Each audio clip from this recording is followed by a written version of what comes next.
Assalamualaikum warahmatullahi wabarakatuh. Waalaikumsalam warahmatullahi wabarakatuh. Alhamdulillahilladzi amarna binuzulil jannah wa nahana 'anil ikhtilafi wa tafarruq. Asyhadu an la ilaha illallah wahdahu la syarika lah wa asyhadu anna Muhammadan 'abduhu wa rasuluh. Masya Allah kan wa ma lam yasha lam yakun. La haula wala quwwata illa billahil azim. Amma ba'd. Perempuan, alhamdulillah baru saja kita melaksanakan ibadah yang sangat mulia, yaitu ibadah shaum selama 1 bulan. Kemudian dengan shaum itu diharapkan kita menjadi orang-orang yang dapat meningkatkan amal. Jangan sampai justru shaum yang kita lakukan itu termasuk dari salah satu doa yang Rasul mengaminkan, yaitu doa dari malaikat Jibril. Diriwayatkan oleh Imam Ahmad saat beliau berada di mimbar, kemudian beliau mengucapkan amin sampai 3 kali. Amin. Kemudian dari sahabat bertanya, kenapa Rasul mengucapkan amin sampai 3 kali? Kurang begitu kalau saya bahasa nafas. Ya, baru saja Jibril datang dan dia menyampaikan kita. Kemudian saya minta apa? Pertama, sungguh celaka rohimah an-furujul. Ini bahasa kiasan dari orang yang celaka. Kalau terjemahnya rohimah telah terputus, terpotong, an-furujulin, hidung seseorang. Maksudnya sangat sengsara, sangat rugi, sangat celaka. Jadi malaikat Jibril mengatakan pertama, sungguh sengsara, sungguh celaka orang yang disebut nama saya dan dia tidak mau membaca sholawat untuk. Kemudian Rasul menjawab, mudah-mudahan celaka. Yang mengaminkan Rasulullah SAW. Ini sangat wajar karena kehidupan kita, kebahagiaan kita dunia dan akhirat berkat jasa dan putri beliau. Sementara kita hanya mengucapkan sholawat saja tidak mau. Kalau tidak sengsara, tidak celaka apa lagi. Jadi teman-teman disebut Muhammad sallallahu alaihi wasallam atau sallallahu alaihi wasallam. Dan sampai yang kedua, rohimah al-furujul, celaka seseorang yang mendapat kedua orang tua atau salah sakit hidup bersama dia. Artinya anak ini masih mengalami orang. Kalau saya sudah tidak mengalami dua-duanya, mungkin para hewan masih banyak, tapi ada juga paling ibu masih sudah sama kan? Itu. Nah, orang-orang yang masih mendapati kedua orang tuanya, tetapi kedua orang tua atau salah satu dari kedua orang tua yang dalam kondisi sudah tua, sementara dua orang tuanya tadi tidak dapat membawa atau memasukkan diri ke dalam sumur, celaka orang.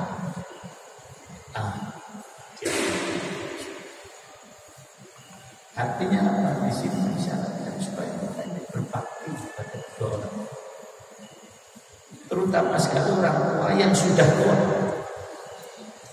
Kalau saya mungkin orang tua masih muda, ya itu. Orang tua yang sudah tua yang memang benar-benar memerlukan kasih sayang dari kita, memerlukan perawatan dari kita, memerlukan penyantunan dari kita. Sampai orang tua kita tidak ridho, tidak kita santuni, tidak kita rawat, tidak kita hormati orang yang celaka. Dan itu diaminkan oleh Rasulullah. Nah, yang terakhir, Rohimah Anjur Takholah Fansalah Walam Yufan. Yang ketiga, sungguh celaka orang yang memasuki bulan Ramadan sementara bulan Ramadan itu pergi, insalah kota asli berubah bentuk. Maka kalau ular bahasa Jawanya melungsung, itu insalah kulitnya berubah dan menjadi kulit yang baru. Bahasa yang sama. Celaka, sungguh celaka orang yang memasuki bulan Ramadan dan Ramadan pergi, dosa-dosanya belum diampuni oleh Allah. Ini jadi ulama salafus ketika melepas bulan Ramadan itu mereka tidak hanya diliputi kegembiraan, tapi juga diliputi kekhawatiran. Oleh karena itu doa mereka menurut Nufair bin Jubair, karena ashabu Rasulullah SAW idza taqaw yaumal aid qala ba'du bi ba'din taqabbalallahu minna. Itu doa. Mudah-mudahan Allah menerima amal kami. Dan para sahabat itu membagi tahunnya, begitu menurut Mu'alla bin Fadl, yang terang Mu'alla bin Fadl, menjadi 5 bulan setelah Ramadan, mulai dari Syawal. Setelah Syawal apa? Terus Hijjah, terus Muharram, terus Safar, terus Awal. Itu digunakan untuk berdoa. Jadi doa itu 5 bulan agar Allah menerima apa yang mereka lakukan selama 1 bulan. Lah kita ini tidak. Begitu selesai, lah sudah bubar. Namanya aja lebaran. Sehingga Ramadan tidak ada bekas. Sudah tidak ada lagi kita berdoa, ya Allah, terimalah kembali siaman. Baru rasanya bahkan janggal kalau setelah Ramadan kok masih berdoa. Padahal para sahabat, ulama salaf 5 bulan berdoa. Nah kemudian 5 bulan sesudahnya sampai dengan Sya'ban masuk Ramadan, mereka gunakan agar mereka dapat menjumpai lagi Allah. Jadi ibu-ibu, para sahabat itu mempersiapkan bulan Ramadan.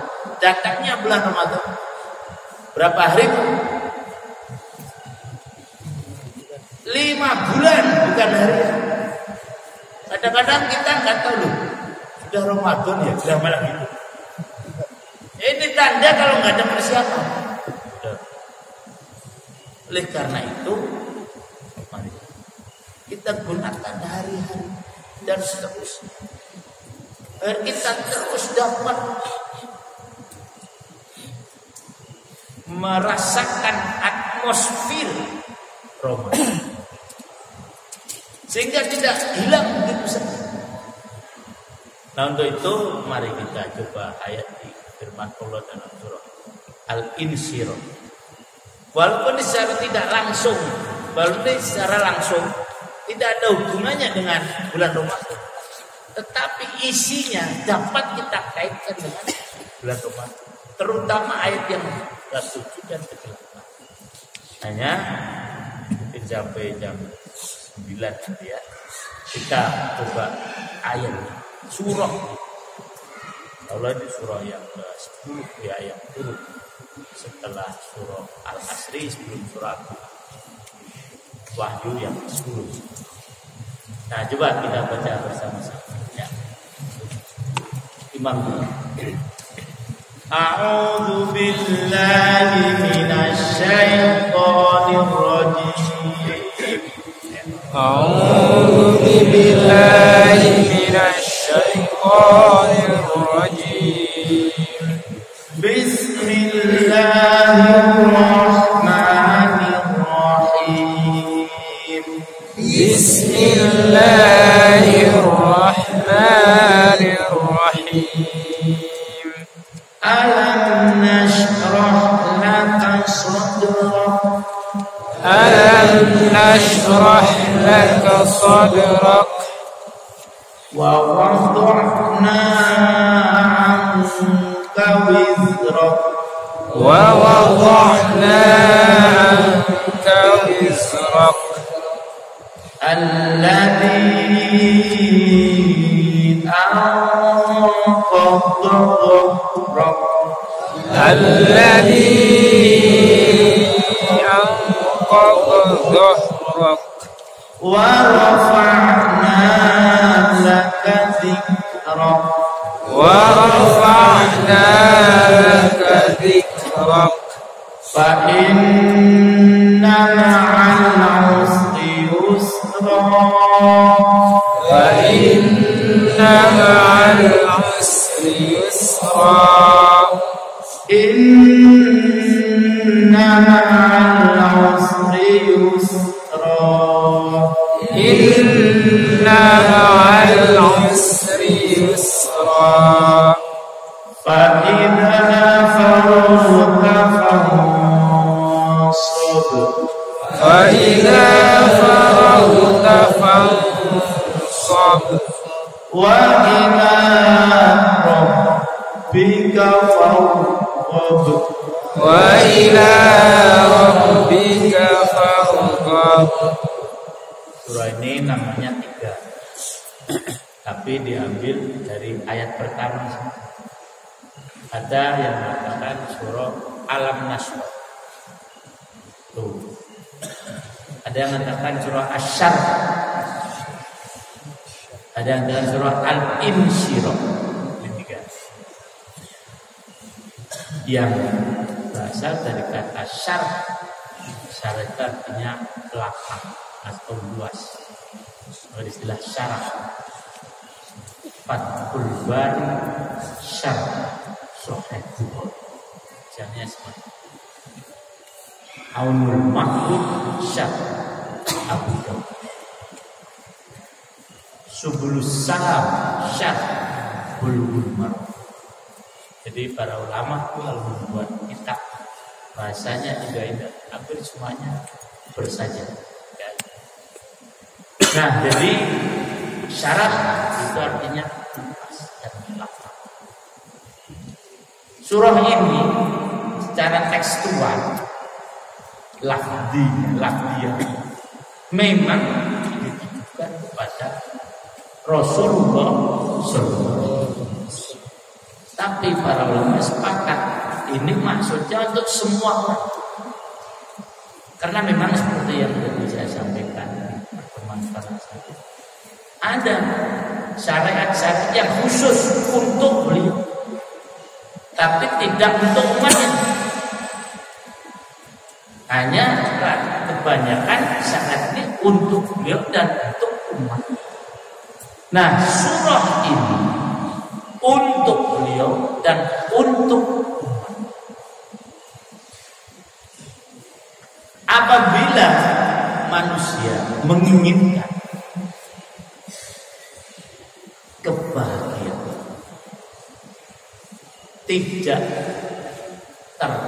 tidak berkutat dalam kesulitan. Sebetulnya ayat ini adalah ayat tasli, surah ini surah tasliyah. Tasliyah itu ibu menerima kebenaran itu tidak mudah. Tetapi bagi orang yang hatinya disempitkan oleh Allah, tapi kalau hatinya dilapangkan oleh Allah, mudah. Tugas beliau sebagai Rasul itu tugas yang sangat berat. Tapi kenapa beliau bersedia dan kemudian mampu melaksanakan? Karena memang hatinya dilapangkan oleh Allah Subhanahu. Jadi para hewan semuanya, kenapa ibu-ibu mau pakai jilbab? Berat betul. Tapi karena hati ibu-ibu dibukakan oleh Allah, ringan memakai. Kenapa para hewan dapat menerima syariat jamaah? Tidak semua orang. Karena hati para hewan sudah dilapangkan oleh Allah Subhanahu wa ta'ala. Maka tadi Allah membukanya dengan istifham ingkari. Alam nasyurah, sehingga kamu dapat menerima kenabian, kamu dapat mendapatkan petunjuk. Inilah pentingnya hati, pentingnya dada, pentingnya jiwa. Baru saja saya mendapatkan kiriman 50 orang di Filipina baiat setelah Idul Fitri. 50. Nah, bagi Allah mudah untuk membuat mereka menerima, tapi dengan cara tadi dia bahkan dilapangkan dada. Ya, kalau orang dadanya lapang, nikmat. Ini juga begitu. Kalau kita nih hidup ingin merasakan kenikmatan hidup, lapangkan dada. Tapi kalau hati kita dada kita ini apa ya, sumpah kecut, ciut, ya gak ada kenikmatan hidup. Susah melulu. Tapi kalau hati kita ini longgar, nikmat, ya. Melihat istrinya cakep, istrinya nggak cakep, longgar. Ya. Anaknya bermasalah, longgar. Tidak bermasalah, longgar. Enak hidup. Nanti disebutkan mana ada hidup tanpa masalah, tidak. daripada kehidupan.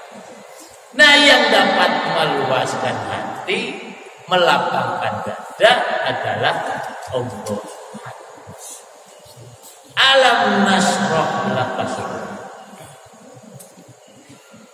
Terus yang kedua, wa wada'na anka wizrak. Dan Allah telah meletakkan beban. Wizrun kadang diartikan dosa. Alla taziru waziratun wizra. Kadang diartikan beban. Kenapa? Karena dosa itu membuat beban. Tapi menteri juga disebut wazir. Apa hubungan? Beban dengan dosa dan menteri. Apa kira-kira? Nah, betul. Karena menteri itu beban pekerjaannya banyak. Beban pekerjaan Pak Presiden dibebankan pada dia. Maka disebut wazir, orang yang menerima apa? Dan Allah telah meletakkan, meringankan beban berat. Menerima Quran saja itu berat. Inna sanulqi 'alaika qaulan tsaqila. Tapi kenapa kemudian jadi ringan? Allah yang meringankan. Allah telah meletakkan, tetapi awalnya dari jiwa. Tapi kalau jiwa ibu-ibu ini atau bapak-bapak juga lapang, sudah semuanya jadi ringan. Walaupun beban berat seberat apapun. Kalau hati ini lapang, nggak ada berat. Kenapa beban jadi berat? Karena hatinya tidak lapang. Segalanya dipikir dengan negatif. Coba kalau orang misalnya tidak lulus, diterima dengan hati. Ya memang sudah catatannya nggak lulus. Emang kalau kemudian setelah itu marah-marah bisa jadi lulus? Kadang-kadang orang tua ini yang memang kalau anaknya diajar, kan itu rapotnya yang merah bisa jadi hijau, kan nggak bisa.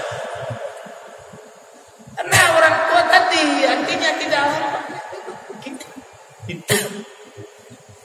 Nah kan jadi nikmat sebetulnya itu. Orang kelihatannya sumpah wajahnya ditekuk terus. Padahal bebannya cuma istri satu, anak paling banyak ya 12 aja wanita. Cuma itu ya. Kalau ini dihitung nih yang paling banyak ini orang peternakan. Nah, Pak Dirman istrinya kan peternakan, banyak juga. Parmono berapa tuh? 9. Nah, mau jadi Pak Dade peternakan juga, anaknya banyak. Nah, kalau mau punya anak banyak masuk peternakan. Nah, itu ringan. Ya, karena memang hatinya lapang. Contoh Ustaz Ansor, kelihatan Pak senyum terus, walaupun istrinya 2. Hatinya lapang dia. Kalau dia jaya, walaupun dia 1, hati nggak lapang, wah udah sing terus. Orang sering tanya, Mam, kayaknya Imam tenang aja. Ya, tenanglah, ngapain pusing-pusing. Ya itu. Nah jadi yang penting tadi hati. Jadi, nah kalau nggak hatinya, nggak ada beban berat, penting aja. Kalau cuma markas sekecil gitu, asal apa tadi? Mudir nggak ada. Asal artinya apa? Kita hati kita nggak lapang ya, yang ringan menjadi apa? Berat. Ya. Wada'na anka wizrak. Memang sebetulnya beban berat itu. Alladzi anqadha. Ini kesulitan menerjemah. Anqadha itu arti aslinya suara kayu kalau dia menerima beban berat. Kalau orang mikul gitu, angkat itu angkot tuh. Jadi kalau kayu itu sini derajat kan bunyi. Nah bunyinya kerak-kerak itu bahasa Arabnya angkodo. Di Quran memang dahsyat sekali. Alladzi angkodo dorok diterjemahkan yang membebani punggung. Sebetulnya kurang pas, tapi memang bahasa Indonesia kurang ya udah. Yang membuat punggung jadi berbunyi karena beban yang begitu berat. Beratnya sampai semacam itu kan. Rasul menerima wahyu dalam kondisi naik unta. Itu untanya bisa mendekam. Memang berat. Tapi beliau tenang saja. Jarang beliau mau menunjukkan rasa gelisah. Ketika Abu Bakar gelisah di dalam gua, la tahzan innallah. Nah kalau beliau sendiri gelisah, nggak mungkin belum bisa beritahu dengan gelisah. Oh dia gelisah. Peperangan yang paling dahsyat, perang Ahzab. Semua sahabat gelisah. Bagaimana digambarkan Allah Subhanahu wa taala ketika musuh datang dari atas dari pada hari itu mata menjadi terbelah, kemudian hati mendesak sampai ijab min fawqi wa min tahti arjulikum. Kami minta arjulikum terus selanjutnya mata-mata menjadi terbelah, kemudian hati mendesak. Sehingga kalian kata Allah, ini derajat iman para sahabat, sampai kalian menyangka pada Allah dengan persangkaan yang berbeda. Wa yajununa billahi dzunun. Hunalika tuliyal mu'minuna wa zulzilu zilzalan. Semua gelisah. Yang tidak gelisah cuma sampai digambarkan oleh Allah, laqad kana lakum fi rasulillah uswatun hasanah. Dalam qiraah yang lain iswatun hasanah. Laqad kana lakum fi rasulillah uswatun hasanatun liman kana yarjullaha wal yawmal akhir wa dzakarallaha. Beliau tidak kelihatan gelisah sama sekali. Sampai kemudian dipuji Allah. Laqad kana lakum fi rasulillah uswatun hasanah. Sungguh ada pada diri Rasulullah contoh yang baik antara lain tidak menampakkan gelisah. Ini juga boleh kita contoh sebagai seorang anak. Kalau melihat satu perkara, kegelisahan jangan ditampakkan dengan kepada makmum. Saya juga pusing. Lah bang hampirnya aja pusing, mana makmumnya? Tenang saja. Lah ya. Orang tua juga gitu. Jangan tampakkan kepusingannya di hadapan anak-anaknya. Kalau diketawain nanti bapak udah tua bingung.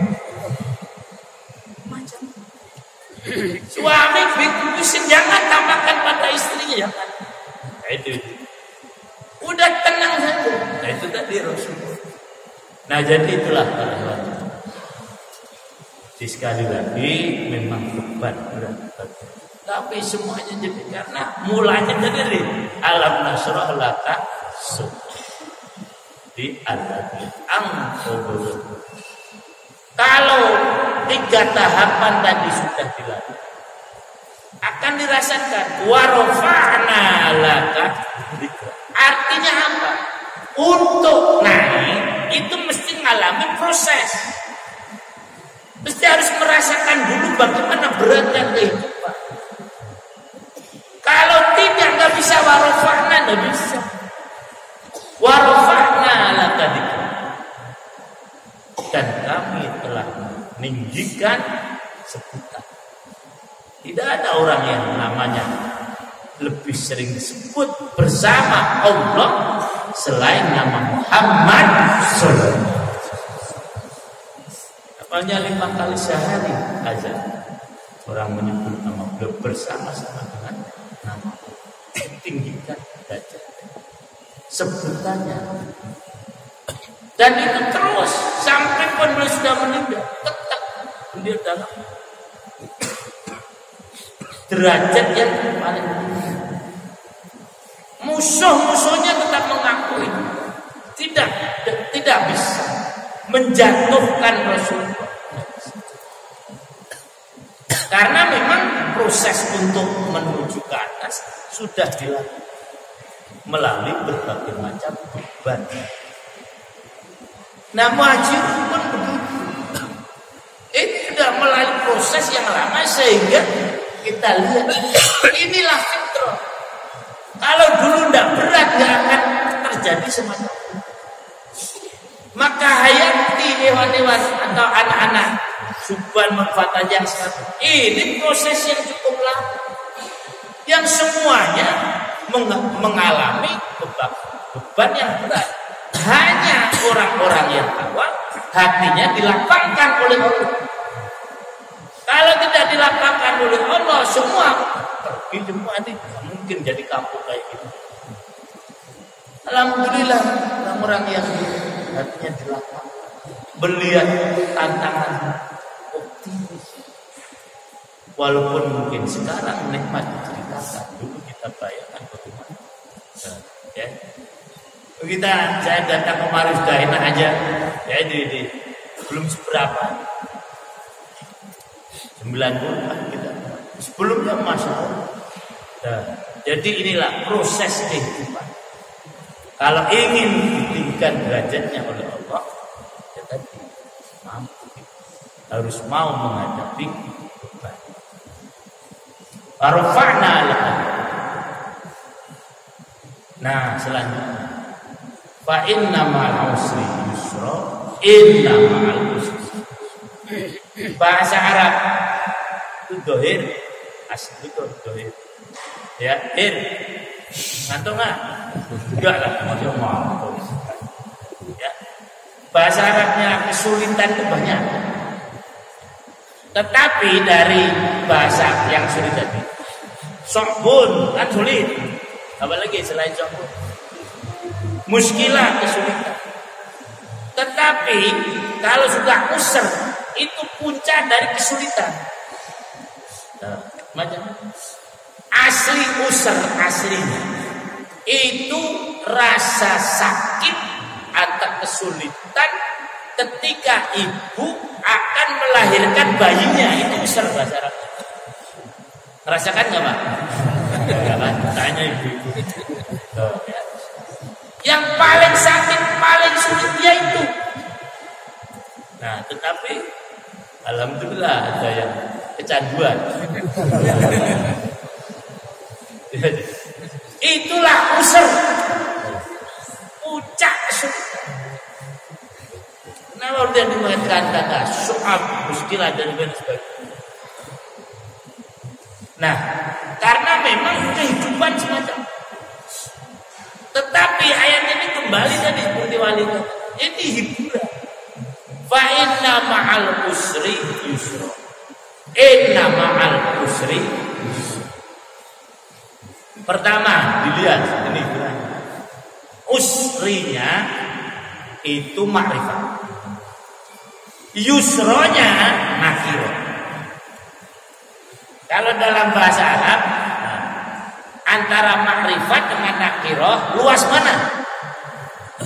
Luas nakirah. Karena nakirah sifatnya umum. Coba lihat, fa inna ma'al usri yusra. Diulang lagi, inna ma'al usri. Hanya orang-orang biasanya yang dipikir itu kesulitan. Padahal kemudahan lebih banyak daripada kesulitan. Misalnya orang sakit, baru 2 bulan tidak sembuh-sembuh. Padahal dia sehat sudah 82 tahun. Ini orang mikirnya ya. Padahal lebih banyak hidup ini mudahnya, Bu, daripada sulitnya. Punya anak 12 misalnya, yang 2 bermasalah. Anak saya itu kok nakal semua, dua. Yang 10 nggak kehitung. Itulah manusia kadang-kadang. Nyuruh anaknya 2-3 kali nggak mau, bapaknya marah. Kamu itu loh kalau disuruh nggak pernah mau, padahal baru 3 kali. Nah, Allah mengatakan yang banyak itu kemudahan, kesulitan itu sedikit. Saya ini hidup menderita terus. Surah Adil saya. Surah Adil. Mesti lebih banyak apa? Mudah. Banyak kadang kita belum ya. Sakit dengan sehat lama mana? Lama apa? Kurang dengan cukup sering mana? Sering juga kan? Tapi yang dipikir kurangnya terus. Ya orang dadi. Dipikir cukupnya, ini lebih sering cukup. Warak dengan leh lebih setambah. Itu lebih banyak warak kan? Ngerti warak kali? Artinya, ya. Kekurangan dengan kecukupan lebih banyak. Karena yang dipikir kurang aja. Satu, ya, ini hiburan. Jadi kalau nggak percaya, coba dibuat dinah yang sulit, ini yang mudah. Saya yakin ketemu banyak yang mudah daripada yang susah. Anak-anak mahasiswa ujian dengan tidak ujian, waktunya lebih lama mana ya? Waktu ujian dengan tidak waktu ujian. Kalau dia hanya pikir ujian, kenapa cuma seminggu ujian terus? Nah, pernah saja 3 tahun ujiannya sepekan. Jadi itulah. Udah terhibur kan sekarang? Nah, tenang. Jadi itu yang kemudian Umar berkata, tidak mungkin. Ini nanti ada 3 orang itu menghadapi kesulitan. Tidak mungkin 2 yusr dikalahkan 1 usr. Jadi, wa inna mal usri yusra. Terus di tengahnya apa? Usri kan? Ujungnya sana apa? Yusra kan? Nah, ini ibaratnya ya ujungnya. Ini yusra, ini yusra. Tengahnya usr. Nah, banyak mana? Yusra kan? Ini dicepet oleh yusra kata Allah. Nggak mungkin ini kalah, menang nggak mungkin. Yang menang itu yusronya. Wong ini 2 cepet 1, kalah yang 1. Jadi udah tenang aja. Mesti munculnya kemudahan, bukan kesulitan. Tetapi sekali lagi harus menghadapi apa? Proses. Ya. Nah, nanti setelah ini nanti surah Ad-Duha yang menjelaskan tentang cahaya Islam memancar seperti waktu duha. Itu proses kita. Itu yang ketiga. Lah ini yang terjemahnya juga kadang-kadang kurang. Sesungguhnya setelah kesulitan akan ada apa? Enggak benar. Menggunakannya ma'an bukan ba'da. Fa inna ma'al usri yusra, bukan fa inna ba'dal usri yusra. Ini ayat palsu ini. Fa inna ma'al usri yusra.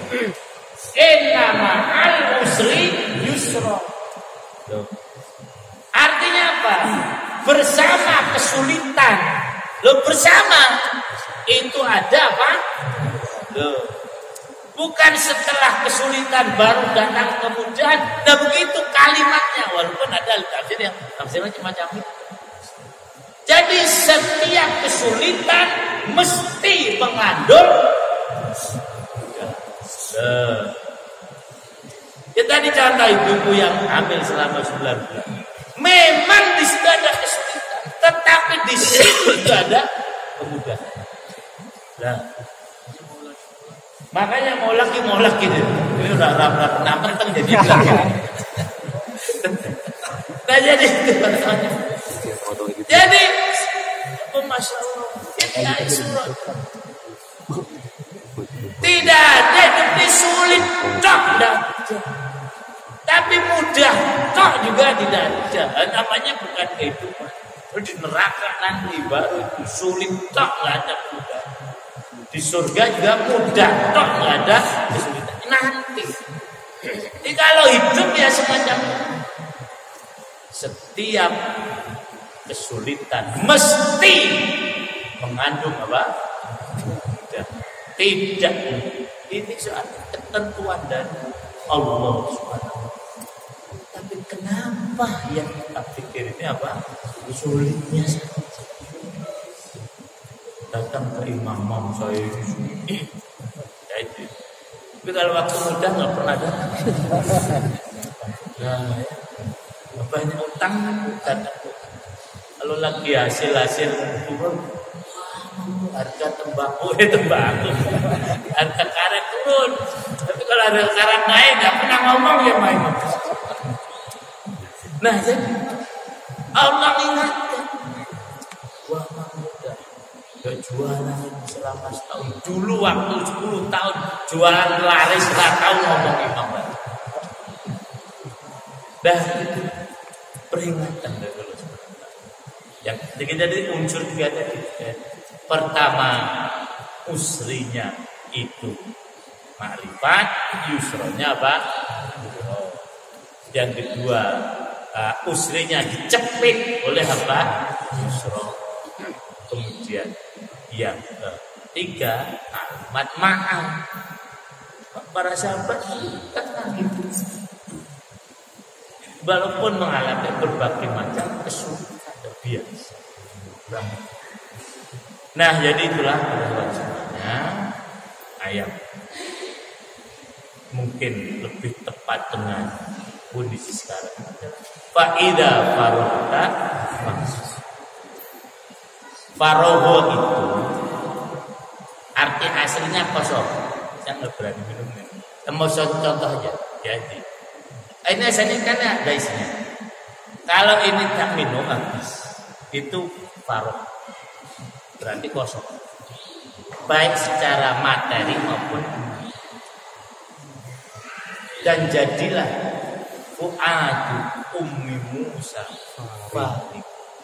Ketika Nabi Musa dihanyutkan ke sungai, hatinya kosong. Karena asalnya dipenuhi oleh kecintaan pada Nabi. Maka orang yang nganggur, tidak punya pekerjaan, bahasannya apa? Farid. Anta syahid lah, ana farid. Bukan farid ya, farid. Kosong. Begitu kan tadi. Fa'idha farogta. Ini dalam sekali. Apabila sudah kosong, asalnya gitu. Tapi kemudian diterjemahkannya apa? Apabila sudah selesai. Kalau selesai ya intaha. Fa'idan tahaita. Itu harus. Ini fa'idha farogta.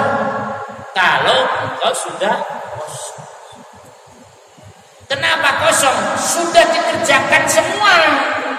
Gak ada lagi yang tersisa. Itulah namanya farogo. Kalau masih ada yang tersisa bukan farid. Jadi gini, masjid ini belum farid. Sudah selesai tapi kalau ada tapinya belum selesai.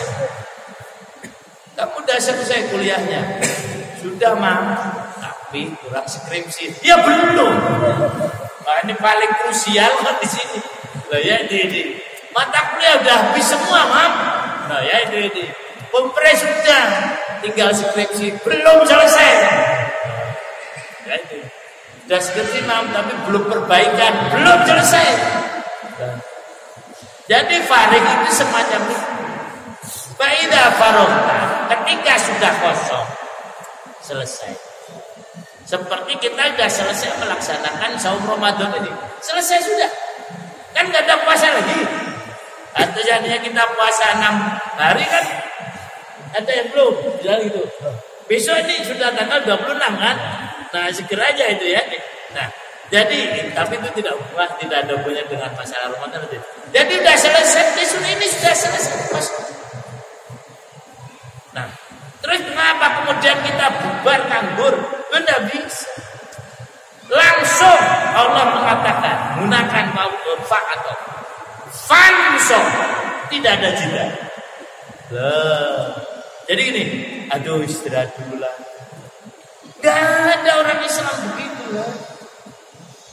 Begitu selesai melakukan satu pekerjaan, segera.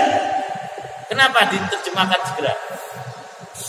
Menggunakan fa tadi. Kalau summa beda. Fa'idha farogta summan sofna. Udah selesai, segera. Nasoba dua. Satu bangkit atau berdiri dengan sempurna.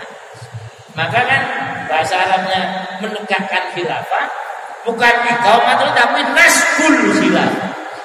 Dalam bahasa siasatul syariah kan seperti itu. Jadi bangkit, ini nasb. Fansop segera bangkit. Yang kedua kata nasoba itu lelah. Sebagainya dalam ma'asoba min muslimin nasobin walahamin dan seterusnya. Ini lagi dasar lagi. Jadi kalau sudah selesai melakukan satu pekerjaan, segera mengerjakan pekerjaan lain sampai apa? Lelah. Jadi orang dalam Islam itu disyariatkan kalau kerja itu sampai capek. Kalau belum capek jangan berhenti. Tapi kita maunya tidak usah capek tapi dapat hasil. Nah mana mungkin aja. Inilah pikiran generasi now. Zaman now. Maunya ada hasil tapi tidak mau. Lelah capek tidak ada. Ini bertentangan dengan syariat Allah SWT. Ini kadang-kadang ironis gitu. Orang Indonesia, orang Islam itu kalau kerja nggak mau keringat, kalau makan tuh baru berkeringat. Nah, itu ironis sekali. Nah bagaimana bisa? Semua itu berdarah, bukan hanya berdarah-darah. Negeri ini kalau tidak diperjuangkan sampai dengan titik darah, sampai bermandi keringat, tidak bisa. Maka kalau nonton bola, ambil hikmahnya. Jangan cuma senang, Inggris menang lawan Rusia misalnya. Itu dia bisa ngegolkan cuma 1 gol saja. Wah mati-matian. Itu yang jadi contoh. Padahal cuma ngegolkan ke gawang lawas yang belum tentu dapat pahala. Gitu nggak kira-kira kan? Ini berani tinggalkan daerah berapa bulan? Hampir sebulan kan? Tinggalkan anak istri loh itu kalau tidak punya anak hanya untuk menggolkan bola ke gawang. Itu jadi contoh. Filosofinya semacam itu. Kalau tidak ada keringat, tidak ada gol gawang, tidak ada. Misalnya berdiri aja tiba-tiba bolanya biding sendiri, rawan. Jadi ini pada faidah farogta. Kalau sudah selesai, sudah segera. Dua tadi, bangkit dan capek, lelah. Maka jangan pernah berpikir lah, ya ini saya nggak mau lelah. Kadang-kadang orang tua juga gitu pikiran saya. Kita ini berhasil kan karena kita capek. Kita berpikir anak kita ini berhasil tapi nggak boleh capek. Aduh kesian, kamu jangan seperti bapak. Ya nggak bisa. Mesti hasilnya di bawah bapak. Contohnya tuh anak Pak Harto. Kan itu nggak ada yang lebih Pak Harto.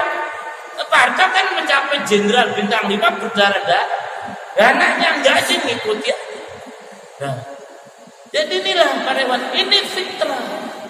Nggak perlu kesian yang nggak pada tempatnya. Ya. Biarkan mereka menderita. Nanti kalau berita kan bagus. Ini kan gitu. Berakit-rakit dulu, baru berenang-renang. Bersakit-sakit dahulu, terasa mesake yang bukan pada tempatnya. Kesian anak saya zaman sekarang kok masih naik sepeda. Bagus. Ini nanti akan melebihi dari yang naik Mercy sekarang. Karena namanya sekarang belum tentu nantinya tuanya naik haji. Ini gila tilkal ayam muda bilu. Benar semacam. Biarkan anak bersesuai dengan fitrah. Kerja keras seperti bapaknya. Nah, ya itu. Nah jadi faida farokta. Kita sudah selesai melaksanakan puasa Ramadan. Ayo kita kerja lagi. Cepat, jangan ditunda-tunda. Ini libur. Habis Ramadan masjid orang mulai-mulai. Itu kapan? Kan gitu. Ini Indonesia ini negeri libur. Kemarin saya sampaikan, prelin tapi anak-anak SD itu bosan. Nggak masuk apa. Kebanyakan libur. Apa kita mau ikuti gitu? Negara yang nggak kenal libur ke Cina, nggak kenal libur. Maka dia maju. Kita mau seperti Cina tapi libur terus. Ya nggak bisa seperti itu. Allah Maha tahu. Mereka juga orang Cina, hambanya siapa? Hambanya Allah kan? Nah, kamu usahakan kasih. Walaupun Islam nggak diberi oleh Allah Subhanahu Wa Taala. Allah adil kan? Allah itu Rahman, Zamin Rahim. Nah, rahmannya tadi diberikan keberhasilan pada orang Cina, tidak memberi pada orang Islam. Karena enggak sungguh-sungguh. Nah, ada cerita anekdot.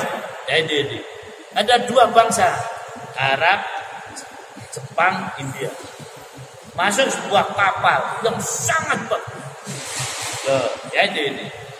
Nah, selesai itu komentar 3 orang. Yang India bilang, alangkah hebatnya kalau saya bisa membuat kapal semacam itu. Orang India cita-cita.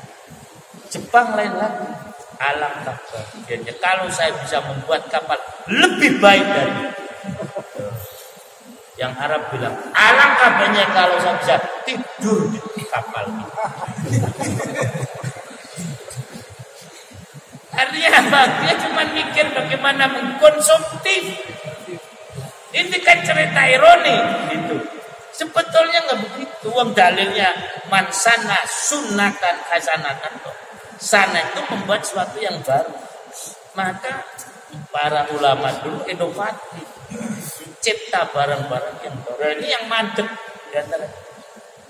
Nah jadi itulah perayaan semuanya. Kita sudah selesai bulan Ramadan. Mari segera kita usahakan amal kita lebih baik. Karena Ramadan pada ikatnya kan pembelajaran agar nanti setelah Ramadan ada peningkatan. Coba kita 3 hal demi kita oleh Allah Subhanahu Wa Taala selama bulan Ramadan. Puasa sendiri itu ibadah yang hanya diketahui oleh Allah dan dirinya. Artinya mendidik kita untuk ikhlas. Nah setelah Ramadan pun begitu, mari kita terus tingkatkan keikhlasan. Kalau kita kerja ikhlas, mesti kerjanya baik. Karena apa? Allah itu jamil yuhibbul.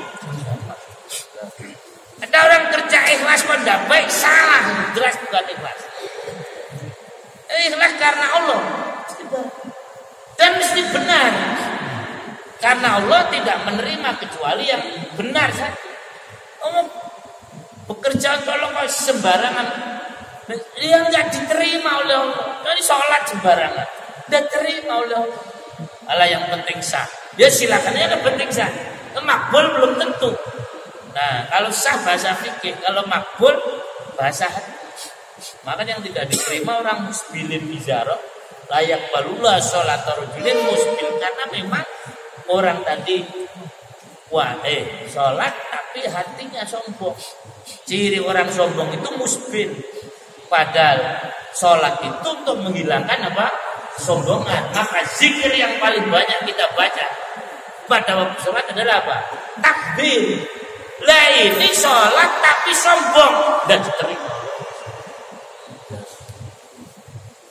Apalagi amal kita jelas disebutkan dalam surat Taubah, faqul ya'malu fa sayarallahu amalakum wa rasuluhu wal mu'minun wa satrudduna ila alimil ghaibi wasyahada fa yunabbiukum bima kuntum.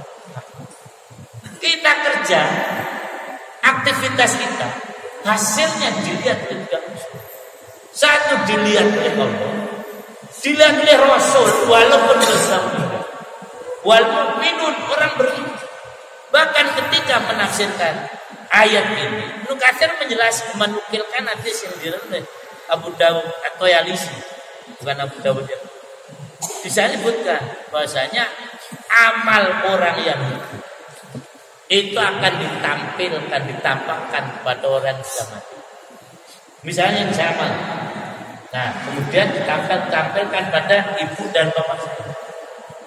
Kalau baik amal saya, fastabshir, mereka menjadi bahagia gembira. Ya Allah, anak saya banget. Ya. Kalau amal saya tidak baik, dia betul-betul alhim, ya Allah berikan ilham pada anak saya yang pekerjaannya dulu supaya dia bisa bekerja dengan baik. Jadi dimensi amal orang beriman itu dimensi akhirat dan dimensi keduniaan. Kalau orang kafir selesai dimensi dunia semata-mata. Nah kerja kita pasti baik. Uang dunia ada hasil, nah, akhirnya juga ada hasil. Nih di pendidikan ikhlas. Kemudian misalnya selama bulan Ramadan dididik dengan berbagai macam jelas ibadah jelas meninggal baca Quran kan itu rata-rata kan khatam. Lah setelah Ramadan sentuh Quran aja nggak pernah lebih banyak. Harusnya tetaplah baca Quran selama di luar Ramadan. Apalagi Quran ini masih dasar sekali. Jadi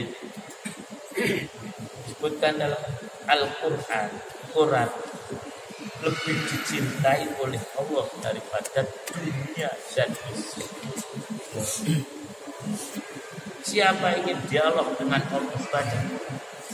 Dan ternyata survei terakhir membaca Quran ba'dal maghrib dan ba'da subuh akan meningkatkan kemampuan otak sampai 80%. Jadi selama bulan Ramadan kan kita sudah baca terus. Masa setelah Ramadan ibu masih baca Quran kan? Loh diam aja. Dan nanti nunggu lagi Ramadan gitu. Ya jangan begitu. Terus baca. Sholat tarawih itu padaikannya kan pendidikan tuh sholat apa? Tahajud kan? Loh, kan sholat tarawih hilang tahajud lah yang nggak ada hasilnya berarti ini mohon maaf ya. Nggak ada hasil. Wong itu didikan sholat tahajud, sholat yang paling sholat sunnah yang paling tinggi nilainya. Satu-satunya sholat sunnah yang disebut dalam Al-Quran. Macam. Nah inilah ya. Mari kita tingkatkan ibadah-ibadah yang sudah kita biasakan selama. Nah, terakhir disiplin kemarin saya sampaikan. Selama Ramadan kita disuruh disiplin. Disiplin apa akhir? Disiplin sahur. Sahur juga kan? Nah, itu pendidikan bukan disiplin makan bukan. disiplin agar kita menghargai waktu. Kalau butuh sebaiknya secepatnya. Kalau sahur sebaiknya itu isyarat kerja itu tepat waktu. Jangan selesai sebelum disiplin. Orang yang berhasil disiplin menghargai waktu. Waktu ini salah satu daripada makhluk Allah, ciptaan Allah yang paling sering digunakan untuk sumpah. Diurutkan mulai dari walaili, setelah apa? Wal fajri, setelah apa? Waduha, setelah apa? Wan nahar. Ini terus. Wal asri, sorenya. Nah, kita tak berani. Nah, oleh karena itu kita terus tingkatkan amaliyah kita pada Ramadan. Faida farokta. Nah, kuncinya wa ila rabbika farghab. Ini dan hanya kepada Allah berharap. Jangan berharap pada yang lain. Kalau kita berharap kepada yang lain, kita akan nyesal. Karena yang lain sebetulnya tidak bisa memberi pengharapan. Tidak akan memberi hasil. Banyak orang kecewa kalau mengandalkan pada manusia. Ya, Allah SWT jangan mengandalkan pada manusia. Tapi andalkan Allah SWT. Dan hanya kepada Allah berharap. Insya Allah dengan ini hidup akan tenang. Dan mesti akan maksimal. Dan karena harapan kita tergantung pada Allah. Rohibah artinya itu senang. Bisa juga dan bersenanglah farghab karena Allah. Jadi jangan senang hanya karena dipuji oleh manusia. Yang kita harapkan adalah pujian Allah. Pujian manusia relatif. Mata Imam Syafi'i. Nah, kalau hanya mencari keridhaan manusia, nggak akan dapat. Tidak mungkin manusia ini ridho semua, nggak mungkin. Jadi makanya biarkan semua manusia benci pada saya. Sampai asal Allah cinta. Nabi Yusuf lagi belajar pelajaran. Saya 2-3 kali dicintai manusia, jatuhnya secara. Pertama dicintai bapak saya masuk sumur. Yang kedua saya dicintai Juleha, masuk penjara. Karena farghobnya bukan Allah, kan kurang lebih begitu. Nah, setelah dicintai oleh Allah, masya Allah, saya dicintai Allah, keluar dari penjara. Saya dicintai Allah, akhirnya saya jadi menteri. Dan macam ini. Inilah kalau yang dicari adalah ridhoan Allah SWT. Jadi saya kira ini yang dapat saya sampaikan. Jadi lagi mari kita terus pelihara amaliyah Ramadan dan kita tingkatkan dan sampai kita lupakan atau hilang. Demikian yang dapat saya sampaikan. Kurang lebih maaf. Assalamualaikum warahmatullahi wabarakatuh.